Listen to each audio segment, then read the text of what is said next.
Good morning students. आज आइए tense वाले टॉपिक को आगे बढ़ाया जाए। पास्ट परफेक्ट टेंस तक कल हो चुका था, तो पास्ट परफेक्ट कॉन्टिन्यूअस टेंस आज शुरू करते हैं। सबसे पहले क्या बात आएगी, कैसे आप पहचानेंगे कि पहचान क्या होगी इसकी, ये पास्ट परफेक्ट कॉन्टिन्यूअस टेंस का वाक्य है, इसकी पहचान कैसे होगी। तो जो हिंदी वाक्य आएंगे उसके अंत में आपका आएगा रहा था, रही थी और रहे थे। ठीक है, और इसके साथ साथ क्या गिवन रहेगा, आपका समय गिवन रहेगा, समय दिया रहेगा।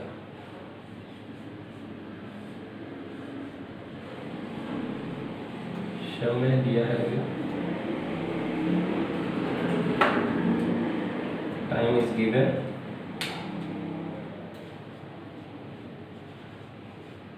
ठीक है। दो टाइप से आएंगे आपका, एक डेफिनिट होगा, दूसरा आपका इनडेफिनिट होगा। ये प्रेजेंट परफेक्ट कॉन्टिन्यूअस टेंस में आपको बताया गया था, same as it is definite और इनडेफिनिट।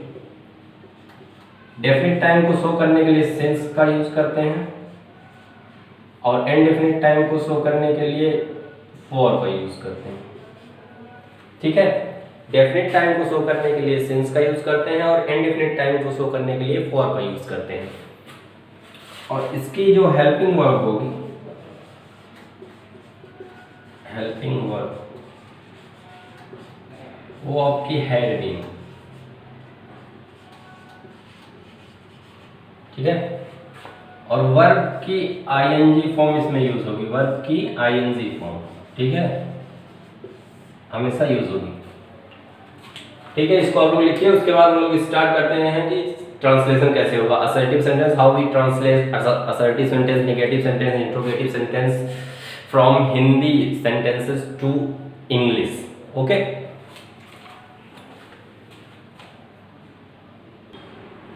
अब देखिए असर्टिव सेंटेंस को कैसे ट्रांसलेट करेंगे। ठीक है, तो सबसे पहले आपका आएगा सब्जेक्ट। ठीक है, सब्जेक्ट के बाद आपका आएगा हैड बीन, उसके बाद आपका आएगा वर्ब की आईएनजी फॉर्म,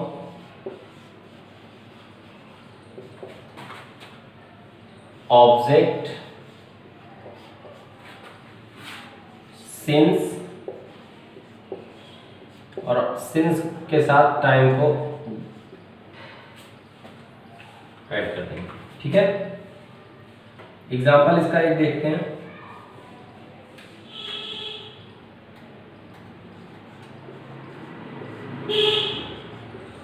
वह सुबह से क्या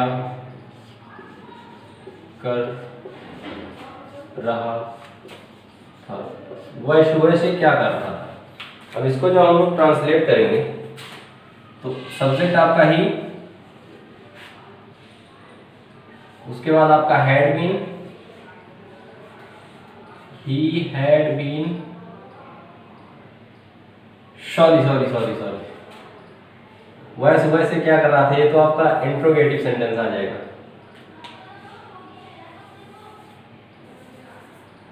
वह सुबह से पढ़ रहा था,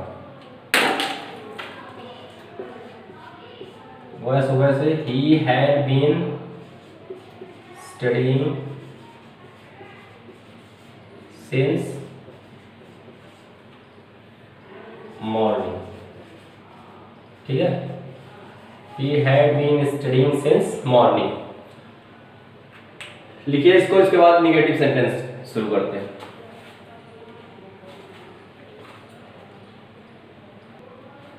ठीक है, आइए देखते हैं निगेटिव सेंटेंस। मुझे लग रहा है मैंने जो असर्टिव सेंटेंस लिखा है उसमें सिंस या फॉर नहीं लिखा है, तो सिंस और फॉर लिख लीजिएगा। ठीक है,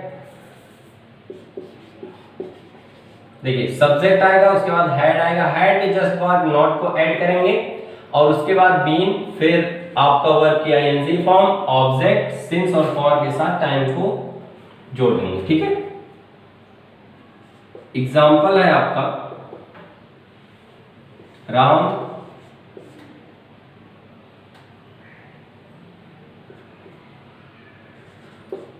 2 दिन से खेल नहीं रहा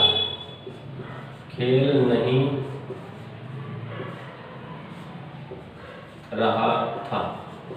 राम 2 दिन से खेल नहीं रहा था, तो सब्जेक्ट आपका हो जाएगा राम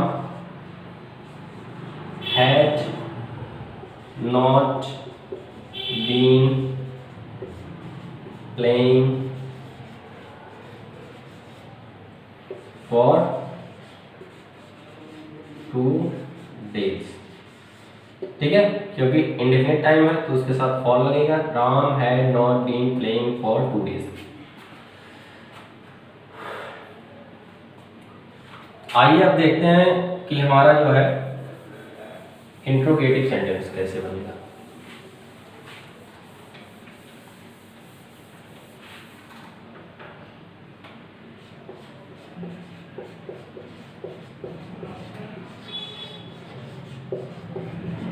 इंट्रोगेटिव सेंटेंस,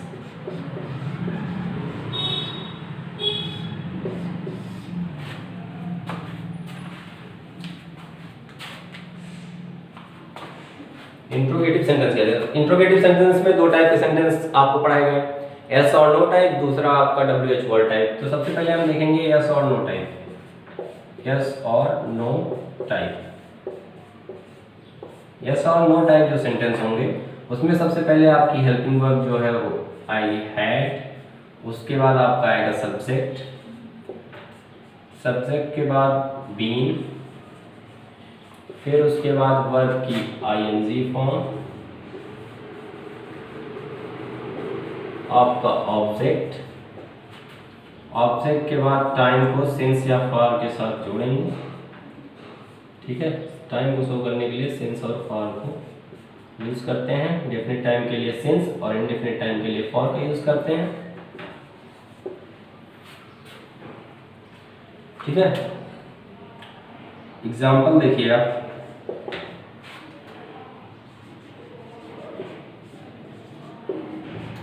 क्या वे सुबह से दौड़ रहे थे? क्या वे सुबह से दौड़ रहे थे? क्वेश्चन मार्क, लास्ट में आपका क्वेश्चन मार्क, बिना क्वेश्चन मार्क के इंट्रोगेटिव सेंटेंस अधूरा है, ठीक है। Had they been running, had they been running since morning, had they been running since morning, और लास्ट में आपका क्वेश्चन मार्क। ये आपका यस और नो टाइप का है कि सबसे पहले हैड आएगा, फिर उसके बाद सब्जेक्ट आएगा, फिर बीन आएगा, वर्ब की आईएनजी फॉर्म आएगी, फिर उसके बाद ऑब्जेक्ट आपका आएगा, ऑब्जेक्ट के बाद सिंस और फॉर के साथ टाइम को ऐड करेंगे और उसके बाद लास्ट में आप क्या लगा देंगे? क्वेश्चन मार्क, ठीक है। ओके स्टूडेंट, इसको आप लोग लिखिए, फिर इसके बाद शुरू करते हैं WH वर्ड टाइप का कैसे ट्रांसलेशन करेंगे।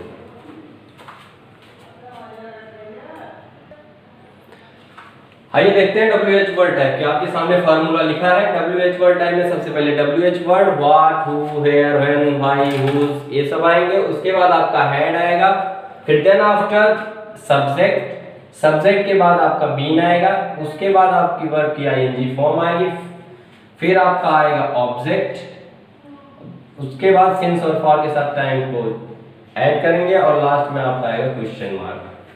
एग्जाम्पल आपके सामने लिखा है। एग्जाम्पल है कि वे सुबह से क्या कर रहे थे। एग्जाम्पल है वे सुबह से क्या कर रहे थे।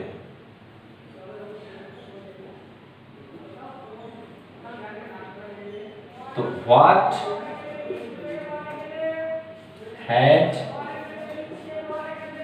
दे, उसके बाद सब्जेक्ट के बाद been, what had they been doing,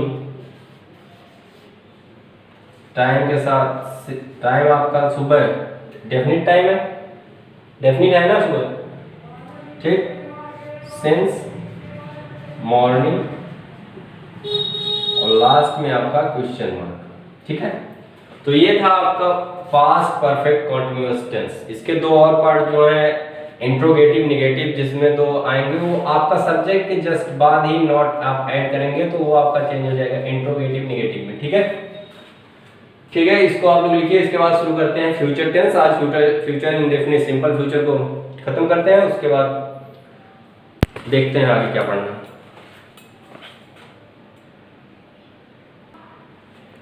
आइए स्टूडेंट्स देखते हैं अब फ्यूचर इंडेफिनिट टेंस, इसी को सिंपल फ्यूचर टेंस भी कहते हैं।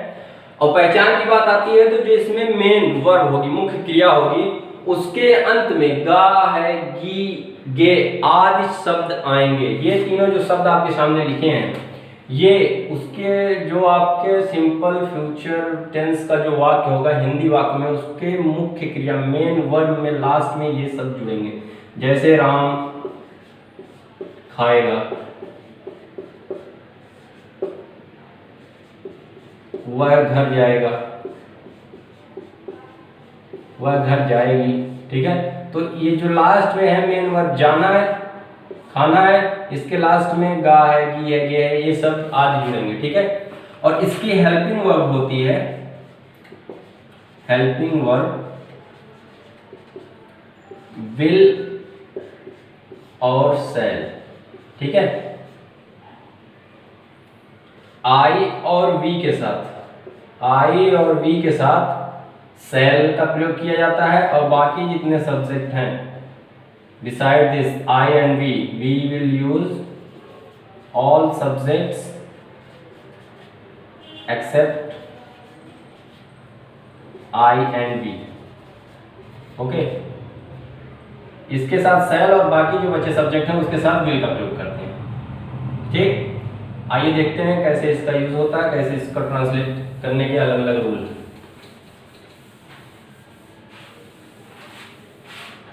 सबसे पहले बात आती है आपकी assertive sentence. Assertive sentence,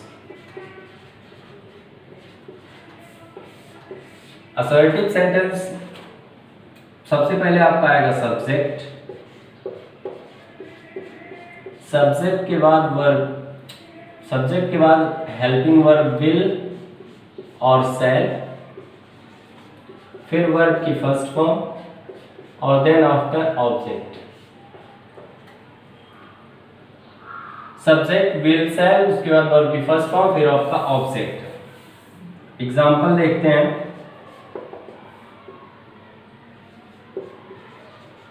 Radha बाजार जाएगी, राधा बाजार जाएगी, ठीक है। तो राधा सब्जेक्ट हो गया, इसके साथ आपका विल आएगा क्योंकि आई और बी के साथ शैल आएगा। Radha will go to market, Radha will go to market.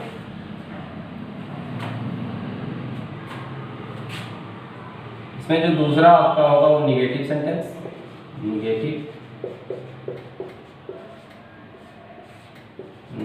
Sentence. Negative sentence को ट्रांसलेट कैसे करेंगे? सबसे पहले आपका आएगा सब्जेक्ट, ठीक है, सबसे पहले सब्जेक्ट आएगा, सब्जेक्ट के बाद आपका आएगा विल या फिर शैल, विल आएगा या फिर क्या आएगा आपका शैल, उसके बाद नॉट, फिर वर्ब की फर्स्ट फॉर्म और लास्ट में आपका ऑब्जेक्ट। अब देखिए जैसे एक एग्जांपल लेते हैं, इसी एग्जांपल को निगेटिव में करते हैं। राधा बाजार नहीं जाएगी, नहीं जाएगी, राधा बाजार नहीं जाएगी। सबसे पहले subject Radha will not go to market, Radha will not go to market. ये आपका असर्टिव और निगेटिव सेंटेंस के रूल हैं। बस आपको एक चीज करना है, रूल को फॉलो करना है। आप रूल को फॉलो करते रहिए, जितने भी आपके क्वेश्चन होंगे सब सॉल्व हो जाएंगे। ठीक है, आज आपको लास्ट में वोकैब भी स्टार्ट करेंगे। लास्ट में कुछ वोकैब दिए जाएंगे, कमेंट में आप जो है उसके मीनिंग को लिखिएगा। कल उनके नाम अनाउंस किए जाएंगे जो उसकी मीनिंग सबसे पहले दिएंगे। ठीक है,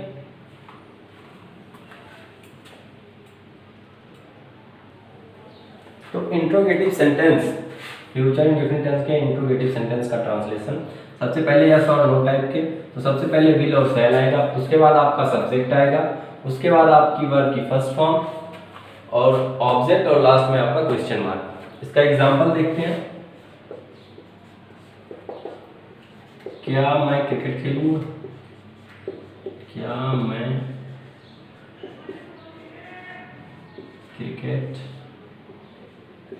मैं क्रिकेट खेलूंगा?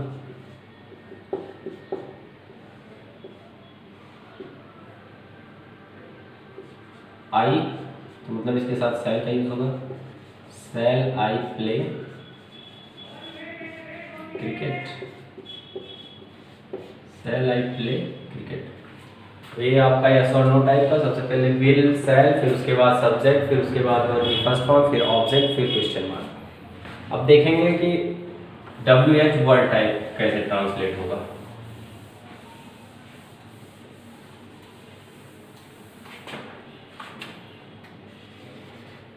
WH वर्ड टाइप, सबसे पहले आपका आएगा WH वर्ड। WH वर्ड के बाद विल और शैल, उसके बाद आपका सब्जेक्ट, सब्जेक्ट के बाद आपका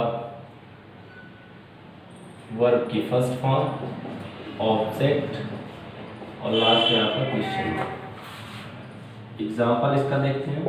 WH word, will, shall, subject, verb की फर्स्ट फॉर्म, ऑब्जेक्ट और क्वेश्चन मार्क। एग्जांपल इसका देखेंगे तो बच्चे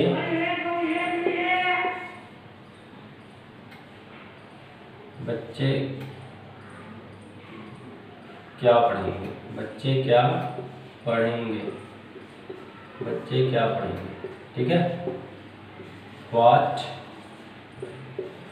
will children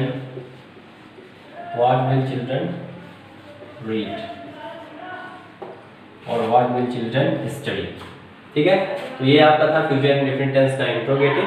इसमें एक स्पेशल केस आती है, इसको आप लोग लिख लीजिए, फिर उस स्पेशल केस के बारे में डिस्कस करते हैं।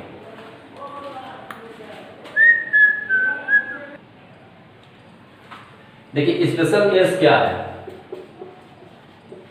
स्पेशल केस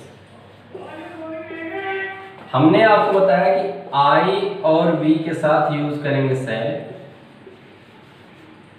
और बाकी अदर जो सब्जेक्ट होंगे एक्सेप्ट दिस सब्जेक्ट। ठीक है, आई वी के साथ शैल और अदर सब्जेक्ट के साथ विल का यूज होगा। ठीक है, हेल्पिंग वर्ब। लेकिन अगर सेंटेंस में आपका कंपल्सन, सेंटेंस में आपका कंपल्सन, श्योरिटी,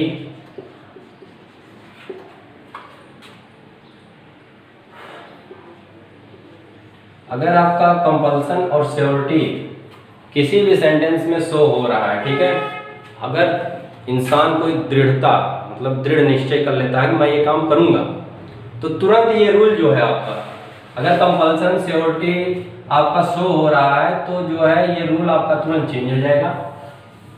ये रूल आपका चेंज कैसे होगा कि अब देखिए यहाँ पे आई और बी के साथ आपका विल का यूज होगा और अदर सब्जेक्ट के साथ आपका शैल का यूज होगा। जैसे एग्जाम्पल है, मैं क्रिकेट अवश्य खेलूंगा, मैं क्रिकेट अवश्य खेलूंगा। ठीक है, तो आई जनरली आई के साथ शैल लगना चाहिए, लेकिन यहाँ पे क्योंकि कंपल्सन शो हो गया, श्योरिटी शो हो गई है, तो इसके साथ विल का यूज होगा। I will play cricket. Simply यही समझाना था कि जब श्योरिटी कंपल्सन या ऐसी कोई चीज शो हो तो जो है रूल आपका चेंज हो जाएगा। जहां बिल का यूज होता था वहां सेल का यूज होगा, जहां सेल का यूज होता था वहां बिल का यूज होगा, बस। ठीक है, ठीक है। तो ये हो गया आपका सिंपल फ्यूचर टेंस, यहीं पे समाप्त हो गया। बाकी इसके आगे कल करेंगे। देखिए ओकैब हमारी लाइफ में बहुत इंपॉर्टेंट रोल अदा करेगी किसी भी एग्जाम को क्लियर करने के लिए। चाहे जो आप इंग्लिश का एग्जाम देने जाते हैं तो सबसे ज्यादा ओकैब से क्वेश्चन आते हैं। तो आज मैं आपको एक वर्ड दे रहा हूं, आज मैं आपको एक वर्ड दे रहा हूं और उस वर्ड की मीनिंग आपको खोज कर लाना है। ठीक है, सब लोग लेके आएंगे। कमेंट बॉक्स में कमेंट कीजिएगा, जो जिसका आंसर पहले आएगा उसका नाम कल अनाउंस किया जाएगा, प्लस जो हमारा थंबनेल होता है यूट्यूब का उसका नाम उस पर भी शो किया जाएगा। ठीक है, तो आप लोग तैयार हैं? हाँ तो स्टूडेंट्स, जो आपके लिए वर्ड है वो है आपको